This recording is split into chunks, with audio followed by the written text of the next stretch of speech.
ሓፋርየ ምዝራበይ ክእልን ኣተዓባብያይ ገለመለ ዝበሃል መምኽኒታ የለን ኣነ ጎበዛት ዩቱበራት ወይ ከዓ ጎበዛት ነጋዶ ክትኮኑ እየ ዝደልየኩም ከምኡ ንክትኮኑ ከዓ ግድን ጎበዛት ተዛረብቲ ክትኮኑ ኣለኩም ኣብዚ መደብ እዚ ጎበዛት ተዛረብቲ ክትኮኑ ዘኽእልኩም ወሰንቲ ነገራት እየ ክነግረኩም ምዝራብ ምኽኣል ወይ ከዓ ጎበዝ ተዛራባይ ምዃን ካብቶም ኣብ ሂወትካ ዕዉት ንክትከውን ዝገብሩኻ ወሰንቲ ነገራት ኣብቶም ቀዳሞት ዝስራዕ እዩ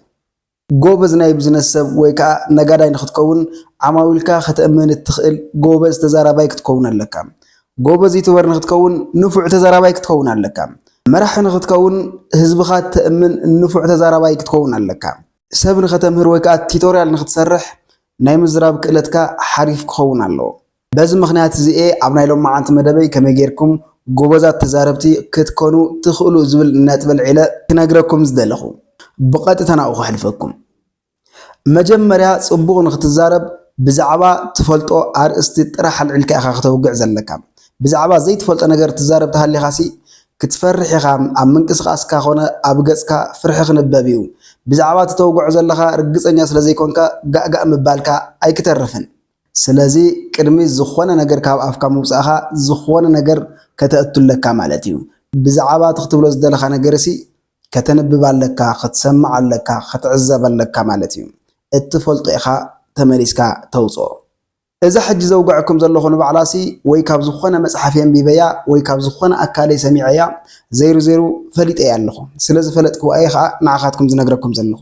ብዛዕባ ብደንብ ዝተረድአካ ነገር ንሰብ ክትነግር ከለኻ ከዓ ጋእሰጋ ኣይትብልን ከተምህር ከለኻ እውን ከምኡ እቲ ከቢድ ዝመስል ነገር ኣቕልል ኣቢልካ ብዝርድኦም መልክዕ ኢኻ ትነግሮም ስለዚ ክትዛረብ ከለኻ ብዛዕባ እቲ ትዛረቦ ነገር መጀመርያ ንባዕልኻ ብደንቢ ክርድአካ ክኽእል ኣለዎ ማለት እዩ እቲ ካልኣይ ንፉዕ ተዛራባይ ንኽትከውን ዘኽእለካ ነገር ኣነ ዝብለኩም እምባ ሰብስክራይብ ጌርኩም ላይክ ዋ ክሳብ ሕዚ በሉ ላይክ ግበሩ ሰብስክራይብ ግበሩ ጌርካ ቴንኪዩ እቲ ካልኣይ ቅድሚ ምዝራብካ ክትገብሮ ዝግባእካ ነገር ብዛዕባ ትዛረቦ ዘለኻ ነገር ኖት ምሓዝ ወይ ድማ ምፅሓፍ እዩ ክትፅሕፍ ከለኻ እንታይ ትገብር ኣለኻ ማለት እዩ ሓደ እቶም ትዛረቦም ነገራት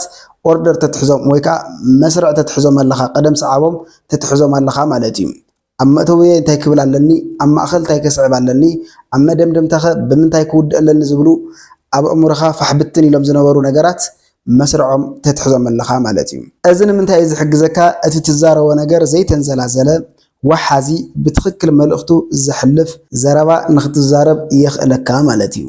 ካልእ ክትፅሕፎ ከለኻ እቲ ብቓልካ ክትርስዖ ትኽእል ዝነበርካ ነገር እንተፅሒፍካዮ ኣይትርስዖን ኩሉ እቲ ክትብሎ ዝደለኻ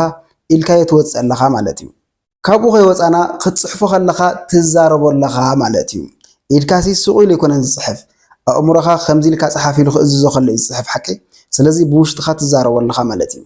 ዝኾነ ነገር ከዓ ደጋጊምካ ክትገብሮ ከለኻ እናመለኽካዮን እናቐለለካን እዩ ዝኸይድ ስለዚ እቲ ክትዛረቦ ዝደለኻ ነገር መጀመርያ ምፅሓፍ ወሳነ ነገር እዩ እቲ ሳልሳይ ንፉዕ ተዛረባይ ንክትከውን ዝሕግዘካ ነገር ፕራክቲስ ምግባር ወይ ከዓኒ ምልምማድ እዩ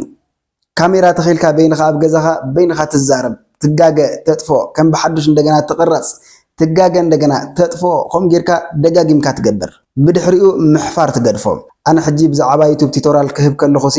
ኣለኮ እዩ ኣብ ርእሰይ ይፈልጦ እየ ግን ካሜራ ክትክል ከለኹ ምዝራብ ክጅምር ከለኹ ካሜራ ተኺለ ዝኾነ ትፈርሖ ወይ ከዓ ተሓፍሮ ነገር ኣሎ ዘሎ እዚ ኣብ መጀመርያኻ ኣብ ኩሉ ዘሎ እዩ እዚ ደጋጊምካ ብምልምማድ ጥራሕ ኢኻ ትቐርፎም ናተይ ሕጂ ኣብ ቀዳማይ ቪድዮይ ዝተወሰነ ጌጋታት ነይርዎ ኣብ ካልኣይ ቪድዮይ ንእሽተይ ዝተመሓየሸ ኣብ መበል ሳልሳይ ብደንብ ዝተመሓየሸ ሕጂ ግን ይትረፍ በይነይ ኣብ ገዛይ ካሜራ ተኺለስ ኣብ ዓብይ ዳራሽ ኣብ ብዙሕ ህዝቢ ማይክ ሒዘ ከም ደስ ዘለኒ ከውግዕ ክእል እየ ምንም ፀገም የብለይ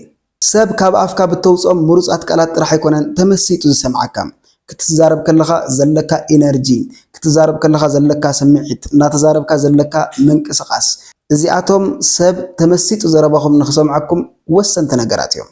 እዚኣቶም ከዓ ብምልምማድ እዮም ዝመፁ ብደንቢ ፕራክቲስ ትገብር ብደንቢ ትለማመድ ትኮንካ ድምፅኻ ትቋፃፀሮ ኢኻ ድምፅኻ ዜማ ትገብረሉ ኢኻ እዚ ቪድዮ እንተፈቲኸምዎ ናብ ተፈትዎም ሰባት ሼር ግበሩሎም ላይክ ግበሩ ሰብስክራይብ ግበሩ ቻናልኩም ከተዕብዩሎምን ገንዘብ ክትሰርሕሎምን እትኽእሉ ነገራት ኣብዚ ቻናል ስለነውግዕ ሰብስክራይብ ምግባርኩም ኣይትረስዑ ምሳኹም ዝጸናሕኹ ኣንሓውኹም ጀንትራየ ሰሰና ይናዓኹም